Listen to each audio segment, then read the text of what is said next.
नमस्कार पब्लिक, मी तुमचा लाडका रुद्राक्ष. सगळ्यांना तर पहिले जय श्रीराम. असा काही उठलो, पहिले खाली आलो. त्याच्यानंतर पाहिलं आपले दोघं भाऊ तिथंच होते. त्यांना हॅलो म्हणलो, पण ते तर झोपून होते. तिथून निघालो पुढं चौकात येण्यासाठी.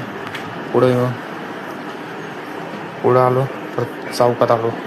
चौकात पाहतो मंदिरात फुल गर्दी होती, बाहेर बी गर्दी होती. आता इथली यात्रा आहे म्हणून मग नारळ घेतलं, गुढू घेतलं, मग देवाला हे केलं. मग महाराजांना वंदन करून मंदिरात गेलो. पुढं मंदिर तर खूप भारी सजवलं होतं. त्याच्यानंतर नारळ फोडलं, देवाला प्रसाद. मंदिरात बी गर्दी भरपूर होती. देवाचे दर्शन करून मग साईबाबाचे बी फोटोचे दर्शन करून मग मंदिरात फुल गर्दी झाली. त्याच्यानंतर बाहेर आलो. महादेवाचे त्रिशूलचे दर्शन घेऊन, महादेवाचे बी दर्शन घेऊन मग पाठीमागं पाहिलो यात्रेचे काय झाले. सगळे पाळणे तर लागले होते. आज रात्री खूप मजा येणार आहे. त्याचा व्हिडिओ भावना तुम्हाला लवकर येईल. तुम्ही जर चॅनलला फॉलो नाही केलं तर लवकर जाऊन फॉलो करा आणि व्हिडिओला लाईक करा. Bye bye.